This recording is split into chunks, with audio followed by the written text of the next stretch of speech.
హల్లెలూయా.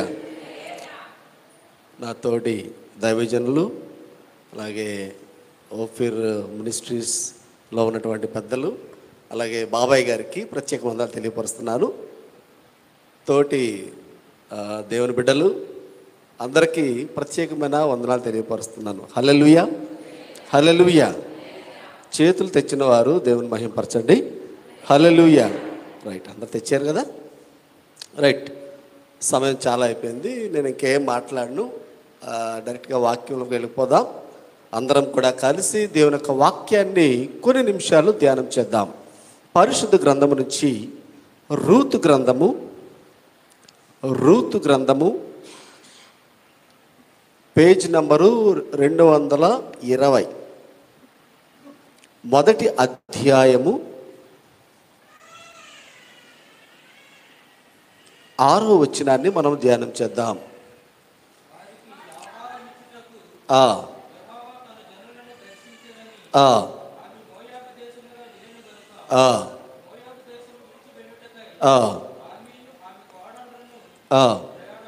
చాలండి, చిన్న ప్రార్థన చేద్దాం. స్తోత్రమునైనా స్తోత్రం తండ్రి, జీవాధిపతి వందనాలు, మహోన్నతుడా గొప్ప దేవా స్తోత్రం చెల్లిస్తున్నాం తండ్రి. ఈ యొక్క ఉదయకాల సమయంలో మేమందరము నాన్న ఈ వాక్య భాగము ధ్యానం చేయుచుండగా మీ ఆత్మను మా మధ్యలో ఉంచండి. ముఖ్యంగా తండ్రి నాయన బాబాయ్ గారు చేస్తున్నటువంటి పరిచయను జ్ఞాపకం చేసుకోండి ప్రభువా. ఈ యొక్క తండ్రి సహవాసమును జ్ఞాపకం చేసుకోండి ప్రభువా.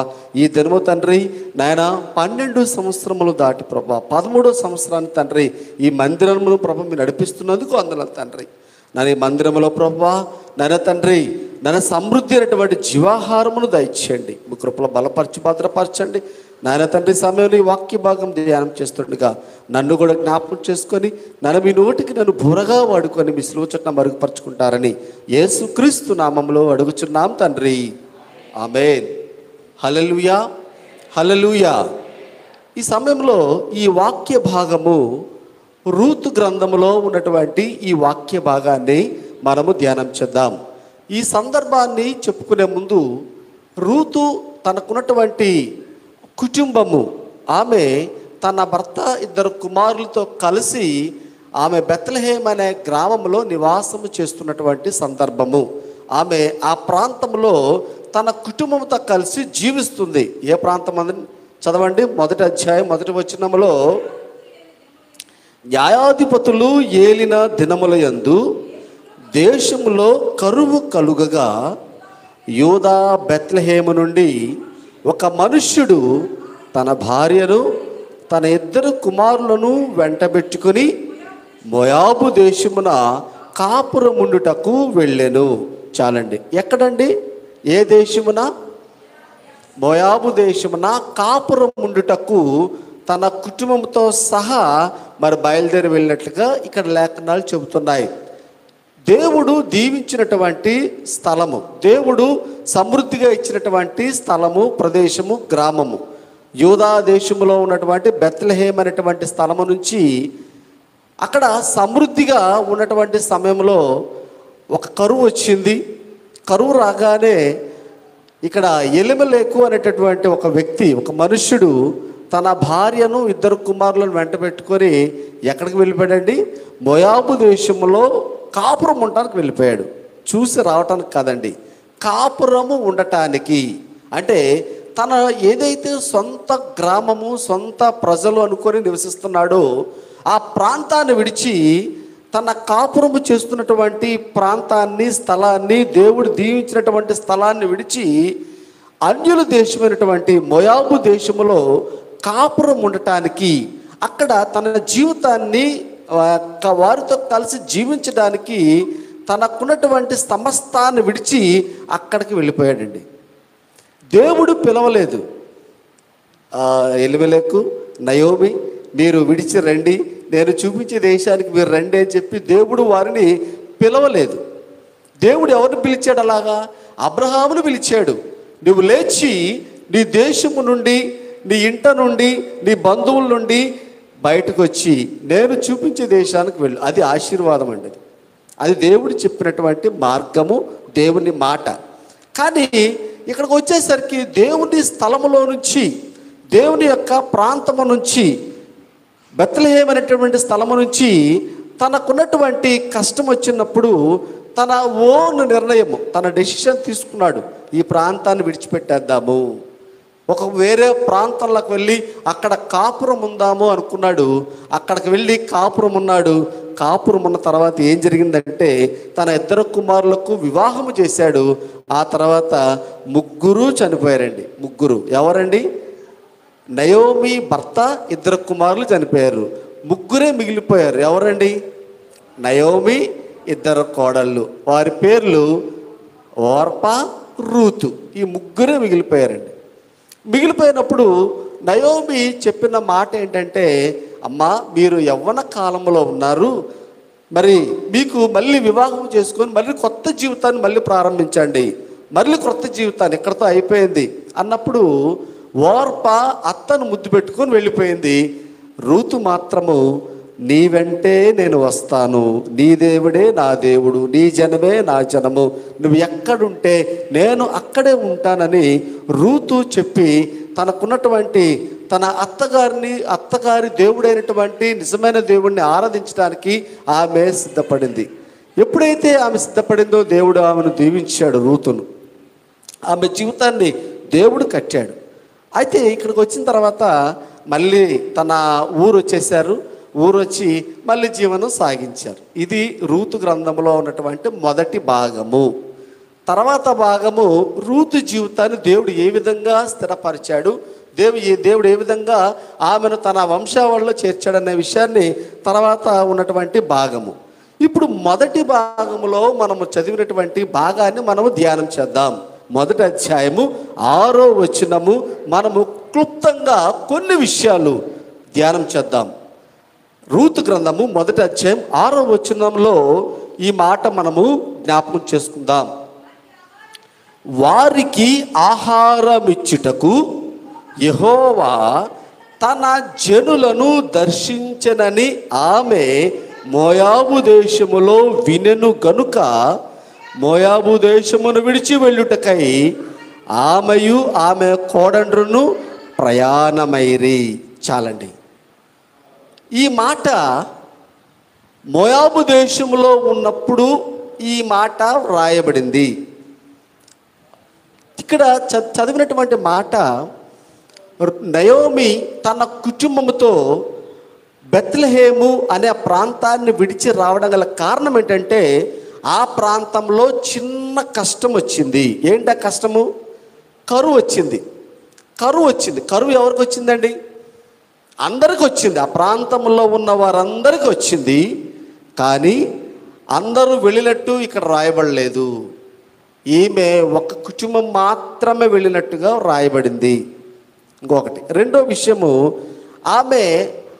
ఆమె లేదా అతడు నయోమి వారి యొక్క కుటుంబము పేదరికంతో వెళ్ళలేదండి. అంత ఆస్తులను నమ్ముకొని తిని ఇక్కడ మేము బ్రతకలేము, చచ్చిపోతున్నాము అనేటటువంటి స్థితిలో వారు బెత్లెహేముని విడిచిపెట్టలేదు. వారు సమృద్ధిగా వెళ్ళారట.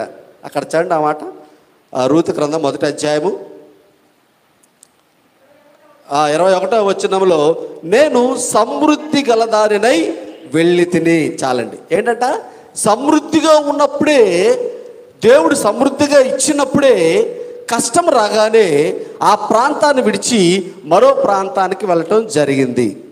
దేవుడు సమృద్ధిగా ఇచ్చాడు. సమృద్ధిగా ఇచ్చినప్పుడు ఉండటానికి మనం కూడా సమృద్ధిగా ఉండాలి.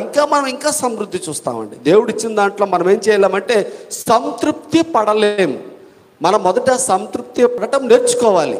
దేవుడు ఇచ్చిన దాంట్లోనే, దేవుడు మనకు ఎంత ఇచ్చాడో దాంట్లోనే మనము సంతృప్తి పడ నేర్చుకోవాలి.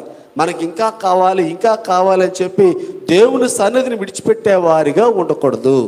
చాలామంది మన జీవితాల్లో, మన కుటుంబాల్లో కష్టము కలిగినప్పుడు మనం ఏం చేస్తామంటే దేవుని యొక్క మార్గము నుంచి కొంచెం పక్కకు వచ్చేస్తామండి. కష్టము సంభవించినప్పుడు ఆ ప్రాంతము నుంచి మనం బయటకు రావడానికి ప్రయత్నం చేస్తాం కదా. తప్పిపోయిన కుమారుడు ఏం చేశాడు? సమృద్ధిగా ఉంది తన కుటుంబంలో, కానీ తన మార్గము పక్క ద్రోవ పట్టడం వల్ల తన తండ్రి దగ్గర ఉన్నటువంటి ఆస్తిలో భాగాన్ని తీసుకొని తన దూర దేశం వెళ్ళిపోయాడు. వెళ్ళి మళ్ళీ ఏం చేశాడండి? బుద్ధి వచ్చినప్పుడు తన తండ్రి దగ్గరికి రావడానికి మళ్ళీ ప్రయత్నం చేశాడు.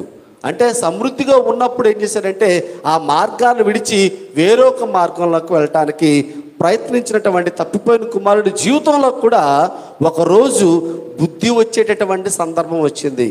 రెండో సందర్భంలో ఒకడు ఏం చేశాడంటే మంచి సమరయుడి యొక్క ఉపమానములో యెరూషలేము నుండి యెరికో పట్టణానికి దిగివచ్చి మార్గ మధ్యంలో ఏం చేయబడ్డాడు? దొంగల చేతిలో మరి చిక్కుకున్నాడు. వారు అతను ఏం చేశారండి? దోచుకున్నారు, గాయపరిచారు. అందరూ వచ్చారు, చూసి వెళ్ళిపోయారు. ఒకడు మాత్రము సమరయుడు అనేటటువంటి ఒక వ్యక్తి మాత్రం వచ్చి అతన్ని బాగుపరిచి అతన్ని ఏం చేశాడండి? ఒక పూటకోళ్ళ ఇంట్లో మరి అతన్ని చేర్పించాడు. మళ్ళీ అతని జీవితాన్ని బాగుపరచడం జరిగింది. మనం ఎప్పుడైతే దేవుని సన్నిధిలో ఉంటామో కష్టాలు, ఇబ్బందులు, లేకపోతే కరువు ఇవన్నీ వచ్చినా కానీ మనం స్థిరంగా ఒక ప్రాంతంలో ఉండాలి. ఒక దేవుని యొక్క మార్గంలో ఏదైతే మార్గంలో ఉన్నామో ఆ మార్గంలో ఉన్నప్పుడే దేవుడు మనల్ని దీవిస్తాడు, ఆశీర్వదిస్తాడు. ఆ ఆశీర్వాదాలు ఎలా ఉంటాయంటే వివరించలేమండి. అయితే మనము మనకున్న కష్టాన్ని భరించాలి. మనం కష్టం రాగానే సమృద్ధిగా ఉన్నాం. మనము కష్టం రాగానే మనం ఏం చేస్తామంటే ఆ మార్గం నుంచి తొలిగేవారుగా ఉంటామండి. కష్టము కలిగినప్పుడు, కష్టం వచ్చినప్పుడు మన జీవితాల్లో దేవుడు మనకి సమృద్ధిగా ఇచ్చినా కానీ మనం ఏం చేస్తామంటే ఎక్స్పోజ్ చేస్తామండి. ఎక్స్పోజ్ చేయడం అంటే ముందు పెడతాము. దేన్ని? మన జీవితంలో ఏదైతే చిన్న కష్టం వచ్చిందో ఆ కష్టాన్ని పెద్దగా చూపిస్తాము, దేవుడు చేసిన అద్భుతాల్ని చిన్నగా చూపిస్తామండి. అంటే కష్టాలను పెద్దగా చూపిస్తాము, దేవుడు చేసిన అద్భుతాలు మాత్రము చిన్నగా చూపిస్తామండి. అది మన జీవితంలో ప్రతి ఒక్కరి జీవితంలో అదేనండి. మన జీవితంలో ఎప్పుడు కూడా దేవుడు చేసినటువంటి అద్భుతాలు ఎక్కువగా చూపించాలి, మనకున్నటువంటి కష్టాలని దాచిపెట్టాలి. ప్రపంచంలో చార్లీ చాప్లిన్ అనే ఒక వ్యక్తి ఉన్నాడు, తెలుసా అండి? అతడు సినిమా హీరో. అతడు ఒక మాట చెప్పాడు. నేను అతన్ని ఫాలో అని చెప్పట్లేదు, అతను చెప్పిన మాట నాకు చాలా నచ్చింది. ఏంటి ఆ మాట అంటే, అతడు ఏం చేసినా కానీ అందరినీ నవ్విస్తూనే ఉంటాడండి. అందరినీ నవ్విస్తూనే ఉంటాడు. అది సినిమా కానివ్వండి, ఇంట్లో కానివ్వండి, ఎప్పుడైనా కానీ ఎవరు స్నేహితులు వచ్చినా ఎప్పుడు అందరు నవ్విస్తూనే ఉంటాడు. అతని జీవితం అది. ఒకడు అడిగాడట, అయ్యా నీకెప్పుడు కష్టం రాదా? నీకెప్పుడు దుఃఖం రాదా? నీకెప్పుడు బాధ కలగదా? నీకెప్పుడు శ్రమ రాదా అంటే అతడు చెప్పాడు, జీవితం అన్నాక శ్రమలు కష్టాలు రెండూ వస్తాయి. శ్రమలు వస్తాయి, కష్టాలు వస్తాయి, సుఖం వస్తుంది, ఆనందం అన్నీ వస్తాయి. దేవుడు మనకి జీవితంలో సుఖ దుఃఖాలను జతపరిచి ఇచ్చాడు. ప్రసంగి గ్రంథంలో ఉంటుందండి. దేవుడు ఏం చేశాడండి? సుఖ దుఃఖాలు జతపరిచి ఇచ్చాడు. ఆ మాట అతను చెబుతూ అంటాడు, దేవుడు నాకు సుఖాన్ని ఇచ్చాడు, కష్టాన్ని ఇచ్చాడు. అయితే నేను ఎప్పుడు కూడా సుఖాన్ని, సంతోషాన్ని, ఆనందాన్ని అందరికి పంచుతాను, నా కష్టాన్ని మాత్రం ఎవరికి పంచను అన్నాడు.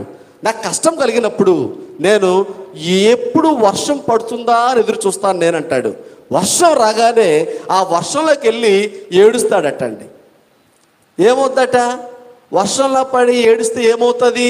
ఆ కన్నీళ్ళు ఆ వర్షంలో కలిసిపోతాయి. నేను ఏడుస్తాను, నాకు బాధ కలుగుతుంది, కానీ అది ఎవ్వరికి నేను చూపించను. వర్షం రాగానే వెళ్తాను, ఏడుస్తాను, నా బాధంతా పోద్ది, మళ్ళీ వస్తాను, నా జీవితాన్ని నవ్వుతూనే గడిపేస్తాను. బైబిల్ చెప్తుంది ఆనందించండి. మరలా చెప్తున్నాను, ఆనందించండి. కష్టము కలిగిన, బాధ కలిగిన, ఇబ్బంది కలిగిన మనం ఎప్పుడు కూడా సంతోషంగానే ఉండాలి, ఆనందంగా ఉండాలి. మనం ఎప్పుడైతే సంతోషంగా ఉంటామో అపవాది మన దగ్గర నుంచి వాడు పారిపోతాడు. శ్రమ వచ్చినప్పుడు, బాధ కలిగినప్పుడు మనకి ప్రార్థన, వాక్యము, ఈ రెండే మన దగ్గర ఉన్నటువంటి ఆయుధాలండి. ఏవి ఎప్పుడు దాన్ని విడిచిపెట్టకూడదు. కాబట్టి ఇక్కడికి వచ్చేసరికి రూతు గ్రంథంలో రూతు గారి కుటుంబానికి కష్టం వచ్చింది. కష్టం వచ్చినప్పుడట ఆమె మోయాబు దేశంలో ఉంది. మోయాబు దేశంలో అన్నీ పోగొట్టుకొని రిక్తురాలుగా ఉన్నటువంటి సందర్భంలో ఆమె ఒక విషయాన్ని విన్నదండి. ఏ విషయం అంటే ఇప్పుడు చదివినటువంటి 6వ భాగము, మొదటి అధ్యాయము 6వ భాగంలో, వారికి ఆహారం ఇచ్చుటకు యెహోవా తన జనులను దర్శించెనను. చాలండి. ఎక్కడండి? మోయాబు దేశంలో ఆమె ఒక మాట విన్నదండి. ఏంటా మాట అంటే, తన జనులకు ఆహారం ఇవ్వటానికి దేవుడు తన జనులను దర్శించాడు అనే మాట ఆమె విన్నది. దేవుడు ఆమె వెళ్ళిపోయిందని తన జనులను దర్శించలేదు, నయోమి కొరకు దర్శించలేదు. ఇక్కడ నయోమి మెయిన్ క్యారెక్టర్ కాదు. దేవుడు ఆయన నిన్న నేడు నిరంతరము యుగ యుగాలు ఏకరీతిగా ఉన్న దేవుడు, మారని దేవుడు. ఆయన చేసింది ఏంటంటే, కొంతకాలము కరువు వచ్చినప్పుడు ఆయన మళ్ళీ దాని జనులు ఏం చేశాడండి? దర్శించి వారికి ఆహారం ఇచ్చి వారిని మళ్ళీ పోషించడానికి దేవుడు దిగి వచ్చాడు అనే మాట ఎక్కడో ఉన్నటువంటి నయోమి మోయాబు దేశంలో ఉన్నప్పుడు ఆ మాట విన్నదండి. అప్పుడు ఆమె ఏమనుకుందంటే, నిజంగా దేవుడు గొప్ప దేవుడు. నేను ఈ కష్టంలో కూడా, బాధలో కూడా ఆ దేశాన్ని విడిచిపెట్టకుండా అక్కడే ఉన్నట్లయితే దేవుడు నన్ను కూడా ఏం చేసేవాడు? దర్శించేవాడు. నాతో దేవుడు మాట్లాడేవాడు, నేను దేవుడితో మాట్లాడేదాన్ని. కానీ ఎప్పుడైతే నేను ఆ ప్రాంతాన్ని విడిచి ఇక్కడికి వచ్చానో దేవుడు నన్ను దర్శించలేదు. దేవుడు ఎవరిని దర్శించాడంటే, ఎవరైతే కష్టమును బాధను భరించి కరువును ఓర్చుకొని ఎవరైతే ఆ ప్రాంతంలో ఉన్నారో దేవుడు వారిని ఏం చేశాడట? దర్శించాడు. దేవుడు తన బిడ్డలను మాత్రమే దర్శిస్తాడండి. ఎవరైతే దేవుని మాట ప్రకారంగా నడుచుకొని శ్రమలు కష్టాలు బాధలు ఓర్చుకొని ఎవరైతే నడుచుకుంటారో వారి బిడ్డలను దేవుడట ఆయన దర్శించే దేవుడై ఉన్నాడు.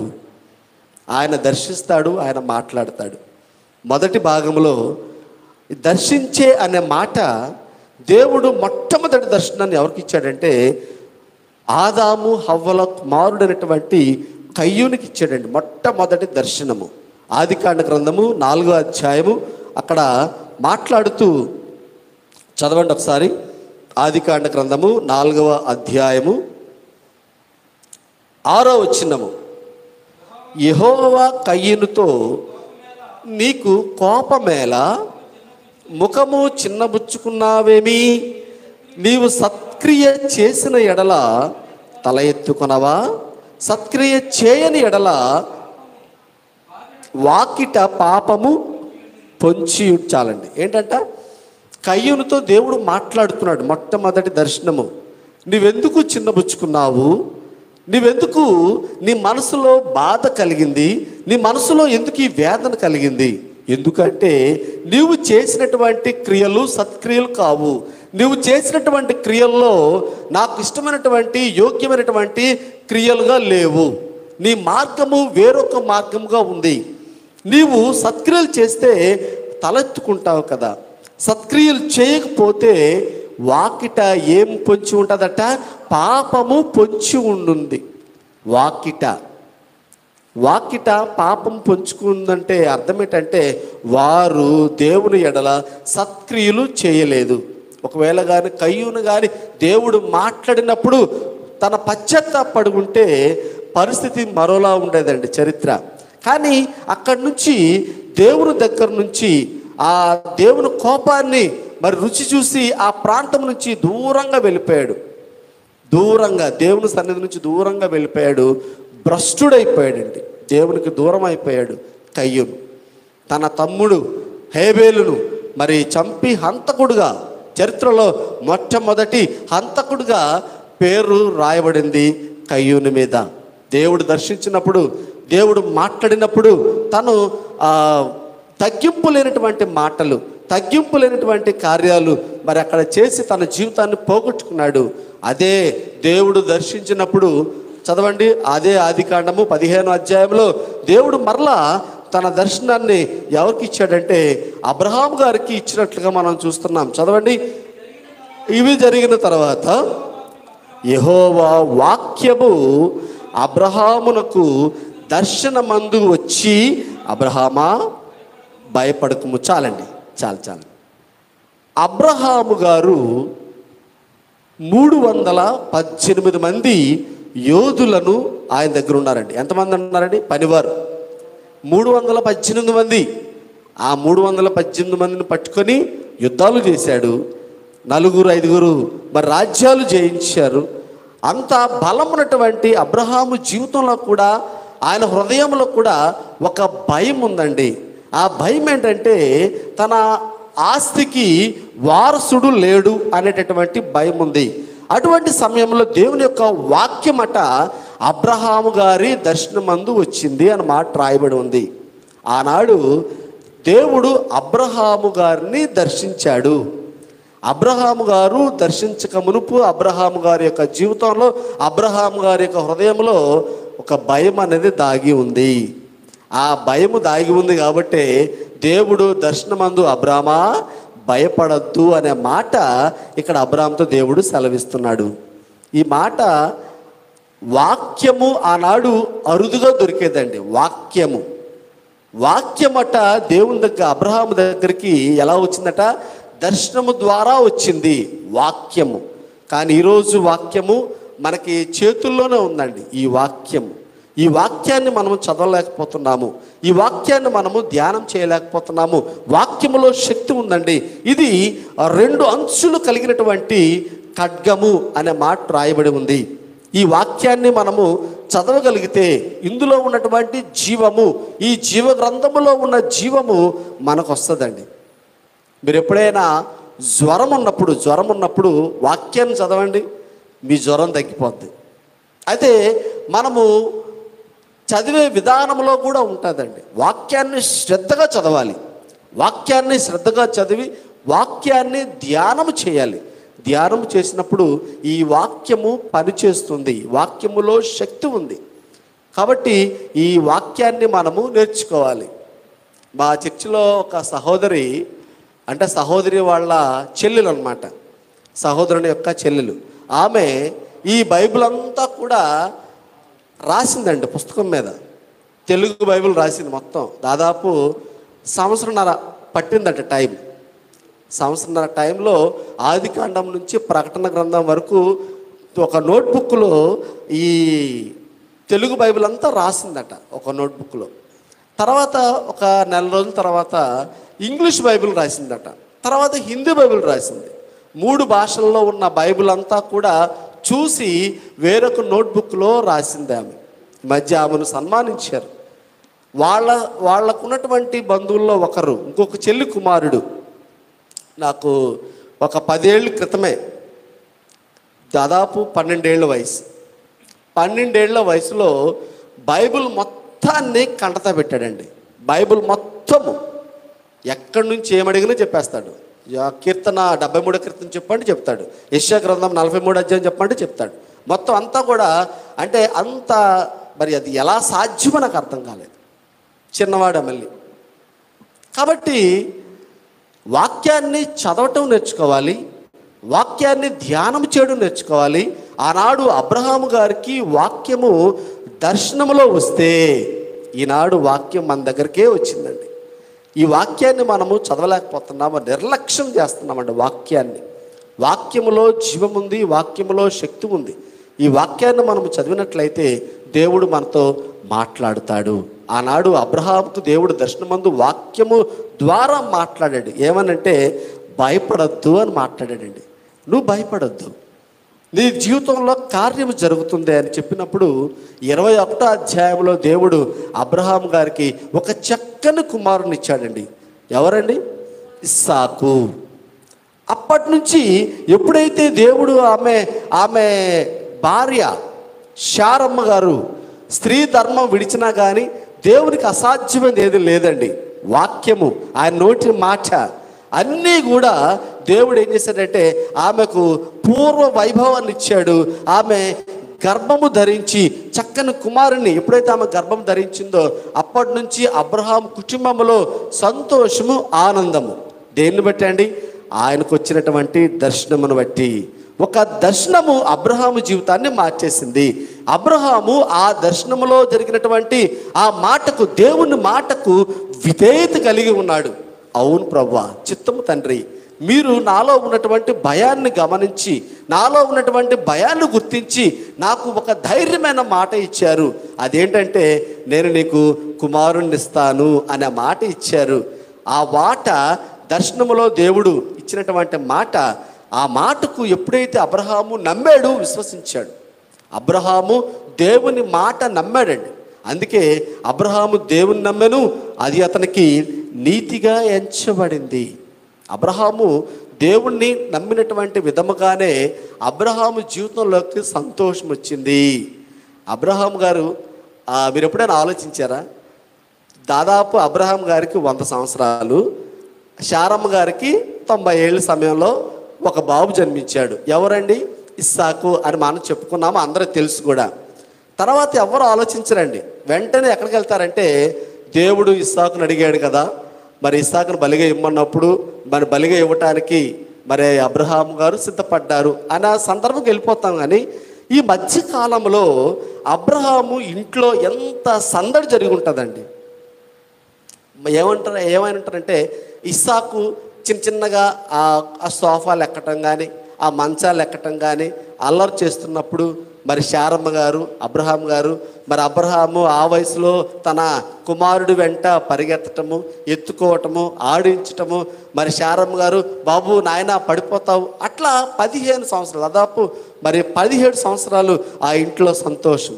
అయినా కానీ అబ్రహాం గారు సంతోషం ఇచ్చినటువంటి దేవునికి ఎప్పుడు కూడా కృతజ్ఞత కలిగే ఉన్నాడు.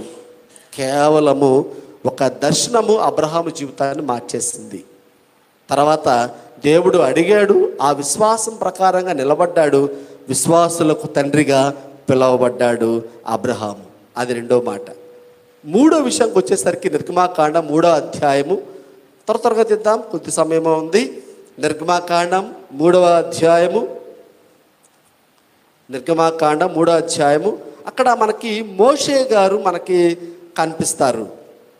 మొదటి వచనం చదివినట్లయితే, మోషే మిథ్యాను యాజకుడైన ఇత్రో అను తన మామ మందను మేపుచు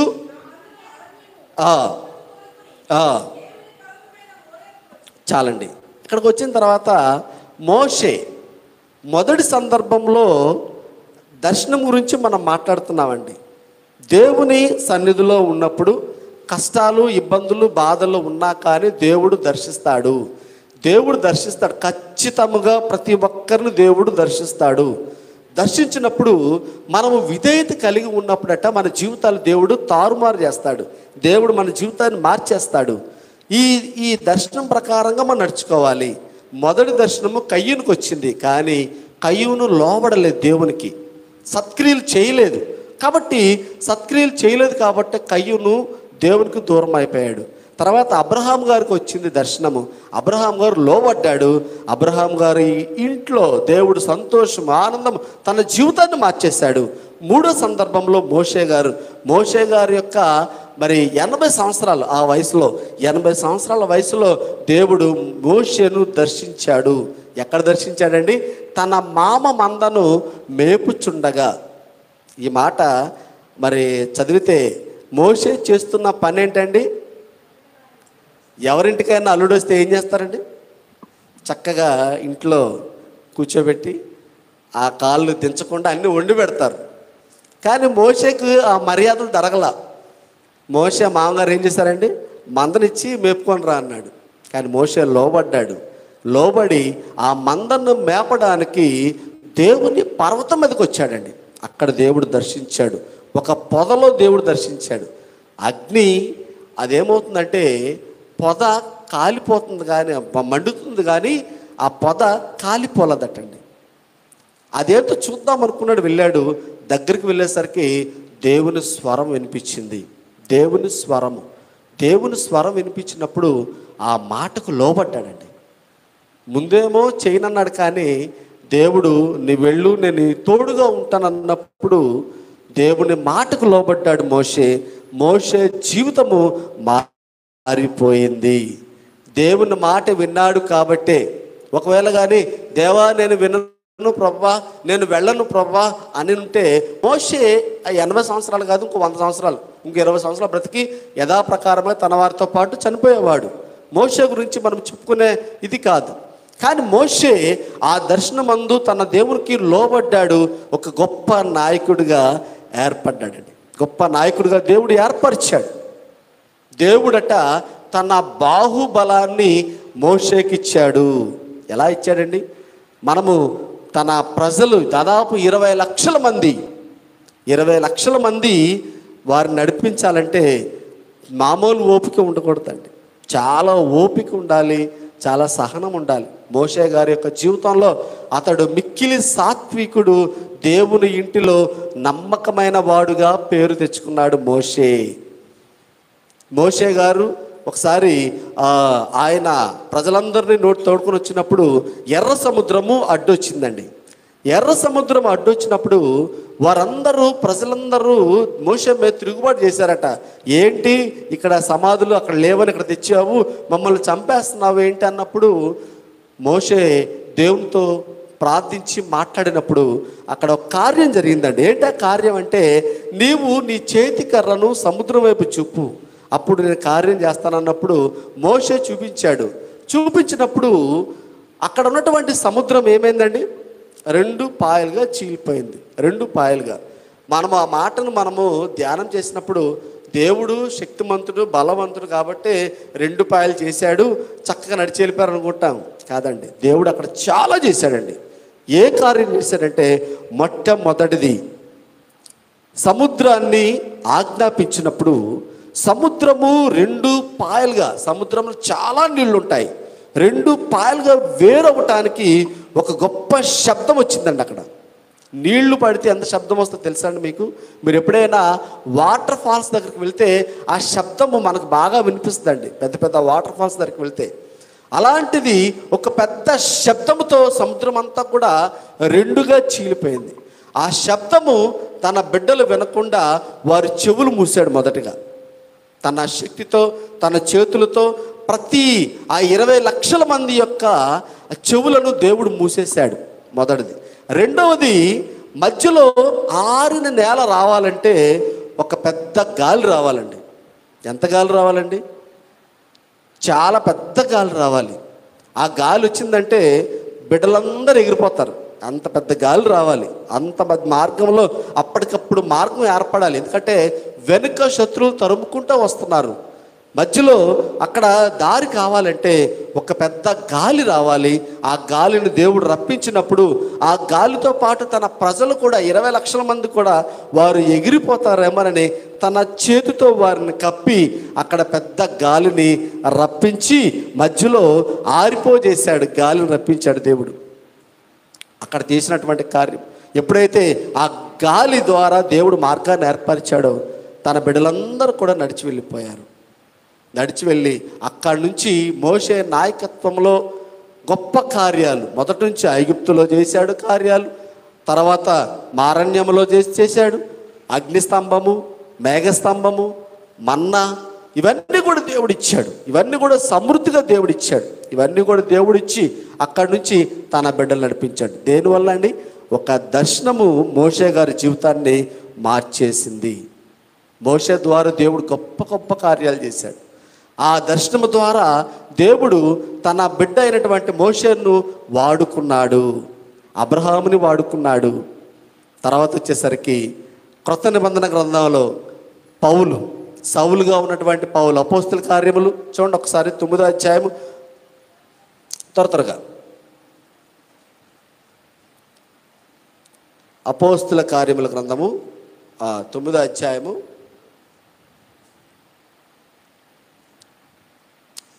3వ వచనం నుంచి, అతడు ప్రయాణము చేయుచు దమస్కు దగ్గరకు వచ్చినప్పుడు అకస్మాత్తు ఆకాశము నుండి ఒక వెలుగు అతని చుట్టూ ప్రకాశించెను. అప్పుడు అతడు నేల మీద పడి, సౌలా సౌలా, నీవేళ నన్ను హింసించుచున్నావని తనతో ఒక స్వరము పలుకుట వినెను. చాలండి. ఏంటండి? దేవుడు సౌలును దర్శించాడు.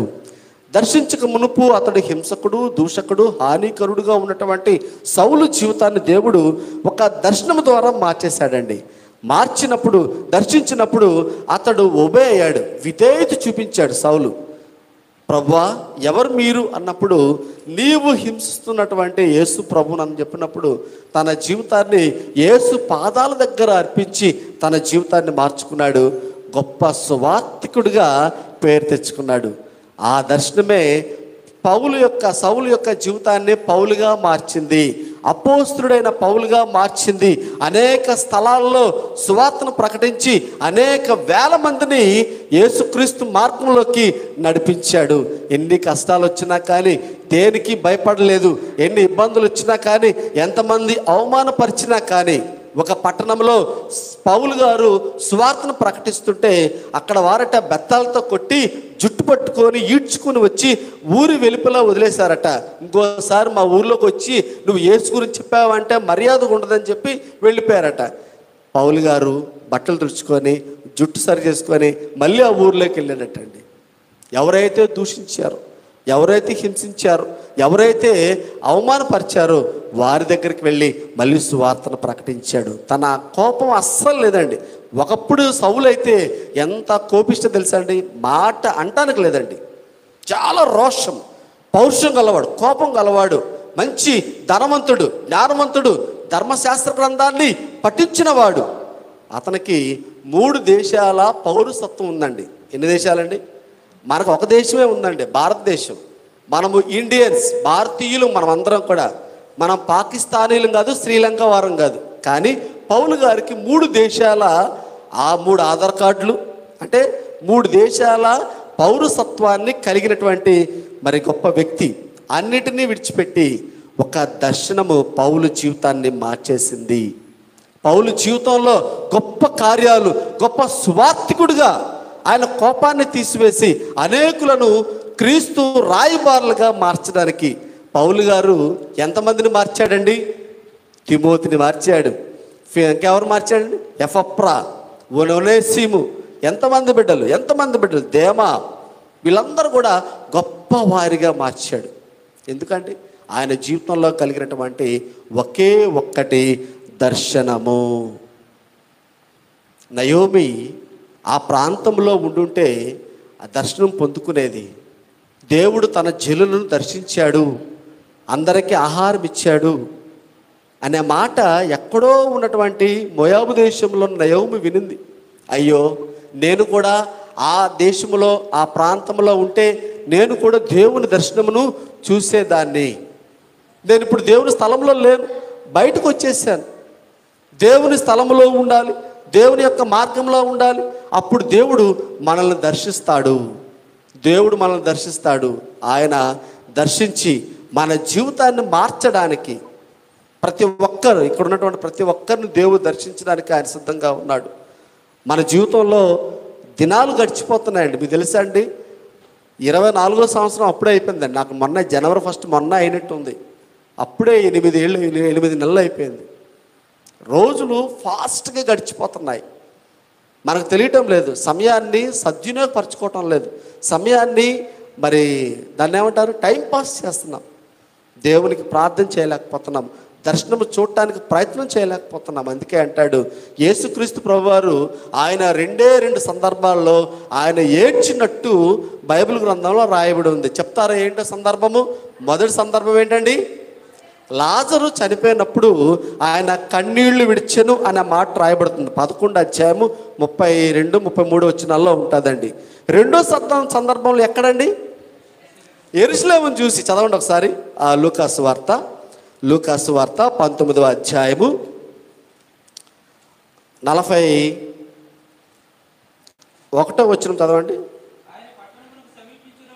ఆయన పట్టణమునకు సమీపించినప్పుడు దానిని చూచి దాని విషయమై ఏడ్చుచు, నీవును ఈ నీ దినమందైనను సమాధాన సంబంధమైన సంగతులను తెలుసుకొనిన ఎడల నీకెంతో మేలు, కానీ ఇప్పుడవి నీ కన్నులకు మరుగు చేయబడి ఉన్నవి. ప్రభువు నిన్ను దర్శించిన కాలము నీవు ఎరుగుకుంటివి గనుక నీ శత్రువులు నీ చుట్టూ గట్టు కట్టి ముట్టడి వేసి అన్ని ప్రక్కలను నిన్ను అరికట్టి నీలోనున్న నీ పిల్లలతో కూడా నిన్ను నేల కలిపి నీలో రాతి మీద రాయి నిలిచి ఉండనీయుడని దినములు వచ్చునని చెప్పాను. చాలండి. దేవుడు యెరూషలేమును చూచి ఏడ్చిన సందర్భం ఏంటంటే, ఇది కృపాకాలము, యేసుక్రీస్తు ప్రభు మనల్ని దర్శించే కాలము. దర్శించే కాలంలో మనం ఏం చేస్తున్నామంటే దేవుని దర్శనమును ఎరుగుకున్నామండి. అంటే దేవుని దర్శనమును పొందలేకపోతున్నాము. దేవుని దర్శనం పొందలేకపోతే వాకిట పాపము నిలిచి ఉంటుంది. మన శత్రువైన అపవాది మనల్ని ఏం చేస్తారంటే చుట్టుప్రక్కల ఏం చేస్తారంటే కదలకుండా గట్టు వేస్తాడట. గట్టు వేసి మనల్ని, మన శత్రువులు, మన పిల్లలను ఏం చేస్తాడట, నేలమట్టం చేస్తాడు. మనల్ని కూల్చివేయటానికి అక్కడ అపవాది సిద్ధంగా ఉన్నాడు. దర్శించే కాలంలో మనము దర్శనమును గుర్తించే వారముగా ఉండాలి. దర్శించే కాలంలో దేవుని యొక్క దర్శనమును చూచే వారముగా ఉండాలి. ప్రభు దర్శనమును ఆయన దర్శించడానికి సిద్ధంగా ఉన్నాడు. ఒక సహోదరుడు, ఒక దేవుని యొక్క సేవకుడు దాదాపు 72 సార్లు దేవుని యొక్క దర్శనమును పోగొట్టుకున్నాడటండి. దేవుని యొక్క దర్శనమును 72 సార్లు పోగొట్టుకున్నాడు. ఎలా అంటే ప్రార్థన చేస్తున్నాడు. తన యొక్క భక్తి జీవితంలో దేవుని మాట ప్రకారంగా, ఆజ్ఞ ప్రకారంగా నడుస్తున్నాడు. ప్రార్థన చేశాడు. దేవుడు ఎప్పుడైతే దర్శిస్తున్నాడో దర్శించే సమయానికి ఆమేన్ అని లేచి వెళ్ళిపోతున్నాడు. ఎలా 72 సార్లు అంటే అతనుకున్నటువంటి ప్రార్థించే సమయాల్లో ప్రార్థనతో పాటు ఏవో సమస్యలండి. మనం ప్రార్థన చేసేటప్పుడు కూడా మనకి ఏవో సమస్యలు గుర్తుకొస్తాయి. ప్రార్థన చేస్తున్నాము, వేరే సమస్యలు. ప్రార్థన చేస్తున్నాము, పిల్లల మీద మనస్సు. ప్రార్థన చేస్తున్నాము, ఇంటిలో గొడవలు. ప్రార్థన చేస్తూనే ఉన్నాము, కానీ వేరే వాటి మీద మనసు పెడుతున్నాము. మనం ప్రార్థించేటప్పుడు దేని మీద మనసు పెట్టకూడదు. దేని మీద మనము ఆరాధిస్తుంది, ప్రార్థిస్తుంది జీవం గల దేవుణ్ణి అని గుర్తుపెట్టుకోవాలి. ఆయన జీవించే ఉన్నాడు. ఆయన మన మధ్యనే ఉన్నాడు. ఆయన పరిశుద్ధమైన దేవుడు. ఆయన దహించు అగ్ని, రోషం గల దేవుడు అని చెప్పి మనం ఆయన సన్నిధిలో భయముతోనూ వణుకుతోనూ ఆయన సన్నిధిలో మనం చేరి ప్రార్థించినప్పుడు దేవుడు ఖచ్చితముగా దేవుడు మనల్ని దర్శిస్తాడు. దేవుడు దర్శిస్తే మన జీవితాలు మరి తారుమారైపోతాయండి. మనము ఇలా ఉండమండి. ఇంకా దేవుడు గొప్పగా మనల్ని నిలబెడతాడు. దేవుడు దర్శిస్తే అబ్రహామును దర్శించాడు, అబ్రహాము జీవితం మార్చేశాడు. మోషేను దర్శించాడు, మోషే జీవితాన్ని మార్చేశాడు. ఇక్కడ సౌలును దర్శించాడు, పౌలుగా తన జీవితాన్ని మార్చేశాడు. ఈనాడు దేవుడు యెరూషలేమును దర్శించాడు. యెరూషలేం అంటే మనమేనండి. మనల్ని దేవుడు దర్శిస్తున్నాడు. కానీ మనమేం చేస్తున్నామంటే దేవుని యొక్క దర్శన కాలమును ఎరుగుకున్నాము. అందుకే మన విషయమే దేవుడు ఏం చేస్తున్నాడండి, దర్శిస్తున్నాడు, ఏడుస్తున్నాడు. ఆయన బాధ, ఆయన వేదన, అందుకే ఆయన కన్నీళ్ళు పెడుతున్నాడు. ఇందాల అయ్యగారు ఒక మాట ప్రార్థన చేసి చక్కని మాట చెప్పారండి, సామెతల గ్రంథం నుంచి కదా. మన పెనిమిటి ఎవరండి? మన యేసయ్య మన పెనిమిటి. మన ఇంట్లో భార్య భర్తలు ఉంటారు కదా. భర్త ఇంట్లోకి వచ్చినప్పుడు కూడా భార్య లేనట్టుగా ఉందనుకోండి, భర్త ఉన్నా కానీ లెక్క చేయకుండా, ఉన్నా లేనట్టుగా ప్రవర్తించింది అనుకోండి, ఆ భర్తకి ఎంత కోపం వస్తుందండి. అక్కడ ఉన్నా కానీ పట్టించుకోకుండా అటు ఇటు తన పని తను చేస్తూ, అతనితో మాట్లాడకుండా, అతని వైపు చూడకుండా, తను ఇంట్లోనే ఉన్నాడు భర్త, ఇంట్లోనే ఉన్నా కానీ ఏది పట్టించుకోకుండా తిరిగి అటు చేస్తూ ఇటు చేస్తూ అలా 1 రోజు 2 రోజులు అలా గడుపుతున్నా కానీ తిన్నావా, ఉన్నావా, తినండి, చేయండి, స్నానం చేయండి అని ఏం మాట్లాడకుండా భార్య అలాగే ఉందనుకోండి, తన భర్త ఉన్నా కానీ ఆ భర్తకి ఎలా ఉంటుందండి? మన పెనిమిటైన యేసయ్య కూడా ఆయన మన ప్రక్కనే ఉన్నా, ఆయన మనం దర్శిస్తున్నా కానీ మనం ఏం చేస్తున్నామంటే ఆయనను ఎరుగుకున్నామండి. ఉన్నాడనే మన కుటుంబంలో ఆయన ఉన్నాడు, మన కుటుంబానికి ఆయన రక్షకుడుగా ఉన్నాడు అనే విషయాన్ని మనము ఎరుగుకుండానే మనం ఏం చేస్తున్నామంటే మన పనులమైన విస్తారమైన పనులు పెట్టుకుంటున్నాం. అందుకే మన జీవితాల్లో చాలా ఇబ్బందుల్లో మనం ఎదుర్కోలేకపోతున్నాం. ప్రతి సమస్యను ఎదుర్కోవాలంటే మనకు జీవం గల దేవుడు ఉన్నాడు. ఆయన మనల్ని దర్శిస్తేనే మనం ఎదుర్కొనే శక్తిని మనం పొందుకుంటాం. మన దేవుడు గొప్ప దేవుడు. ఆయన ఆశ్చర్యకరుడు అండి. ఆశ్చర్య కార్యాలు చేసే దేవుడు. గొప్ప కార్యాలు చేస్తాడండి, గొప్ప కార్యాలు. ఈ జీవితంలో మరి ఆయనకు అందరూ భయపడుతున్నారండి. ఎవరు భయపడుతున్నారండి? దేవుని మాటకు సర్వ సృష్టి కూడా భయపడుతుంది. దేవుడు యేసుక్రీస్తు ప్రభువారు తుఫాను గద్దించారు, తుఫాను భయపడింది. సముద్రాన్ని గద్దించాడు, సముద్రం భయపడింది. చేపను ఆజ్ఞాపించాడు, చేపలన్నీ కూడా దేవుని మాటకు లోబడ్డాయి. అన్నీ లోబడ్డాయండి.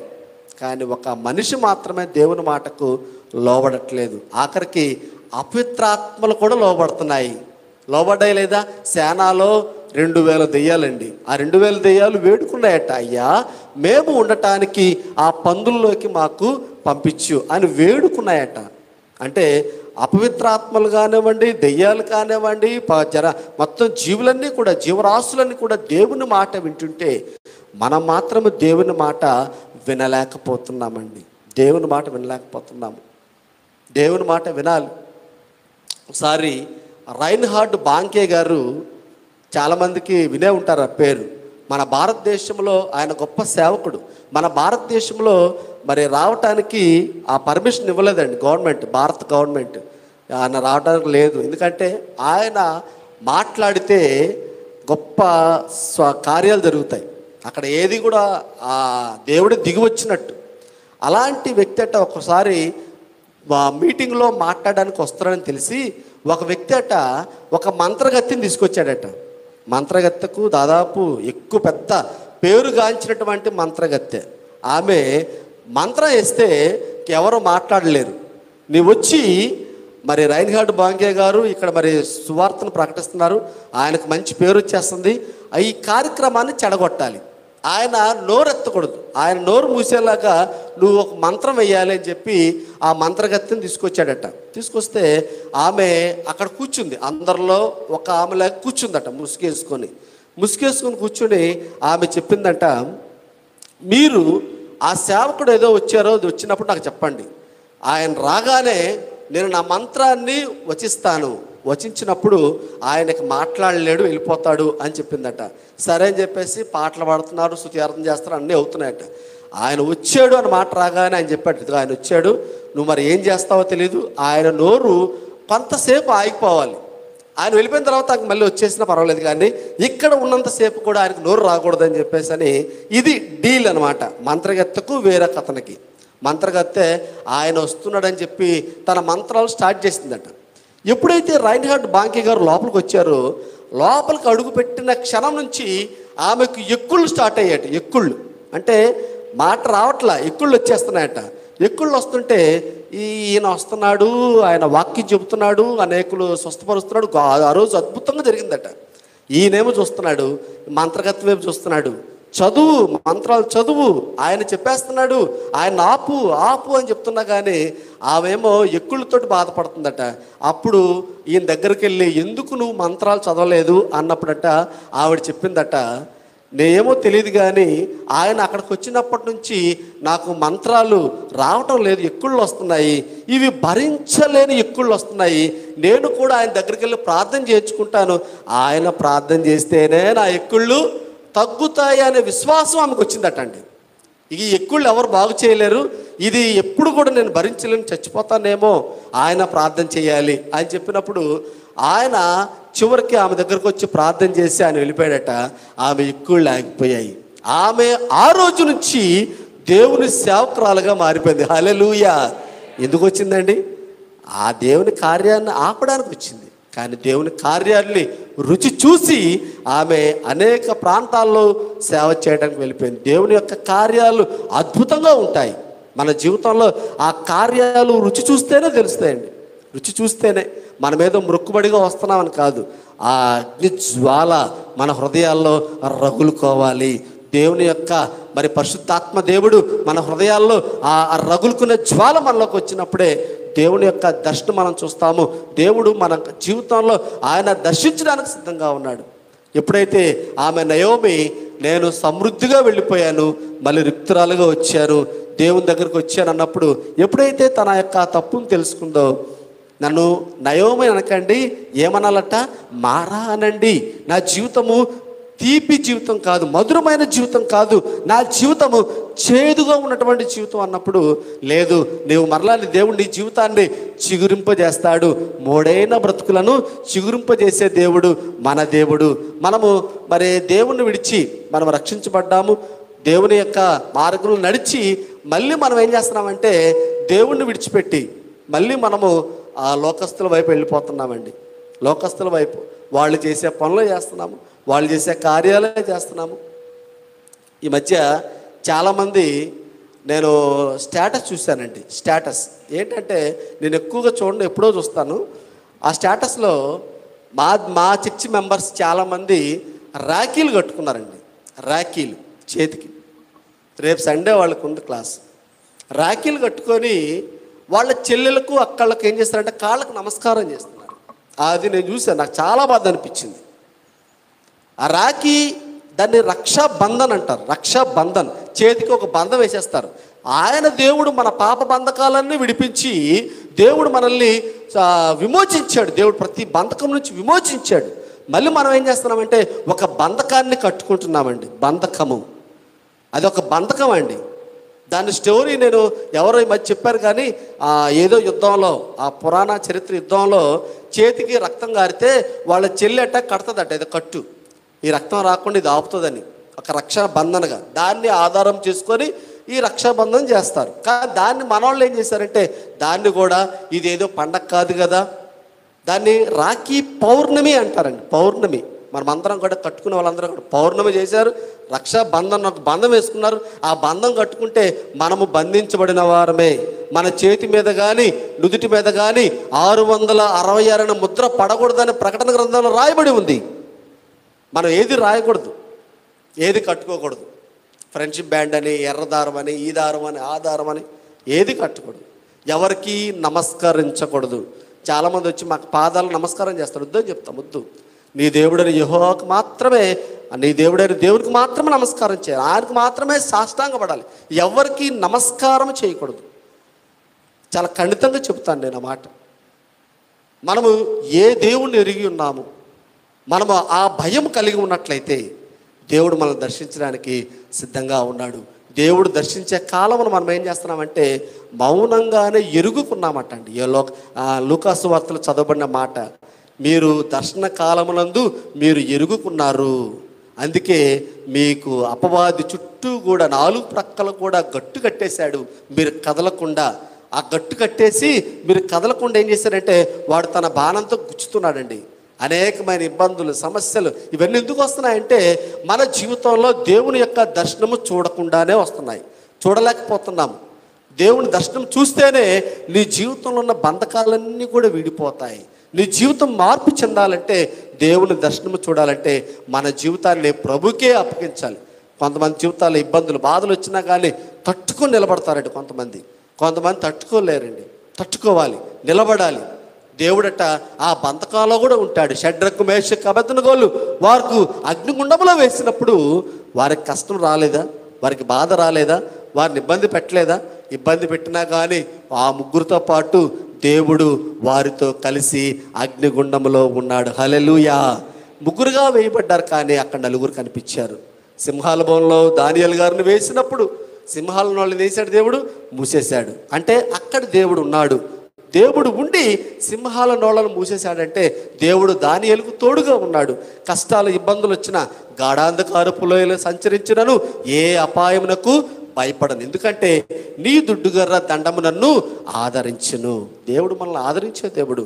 అందుచేత మనము దర్శనము చూసేవారముగా ఉండాలి, దేవుని మాట వినేవారంగా ఉండాలి. ఎట్టి పరిస్థితుల్లో దేవుని యొక్క మరి స్థలమును, దేవుని యొక్క మరి ఆ సహవాసమును విడిచిపెట్టకూడదు. దేవుని యొక్క సహవాసములోనే నడుచుకోవాలి. మరి నయోమి దేవుని సన్నిధి విడిచిపెట్టినట్టుగా మనం విడిచిపెట్టకూడదండి. దేవుని సన్నిధిలో ఉంటేనే దర్శనం చూస్తాము. నయోమి ఎక్కడో ఉన్నదట, నా బిడ్డలు, నా జనులు, తన జనులు, దేవుడు తన జనులను ఆహారం ఇచ్చుటకు దర్శించాడు అనే మాట విన్నది. మనము దేవుని యొక్క సన్నిధిలో ఉంటే దేవుడు మనలను, మన కుటుంబాన్ని దేవుడు దర్శించునుగాక. దేవుడి మాటలు దీవించునుగాక. ఆమేన్.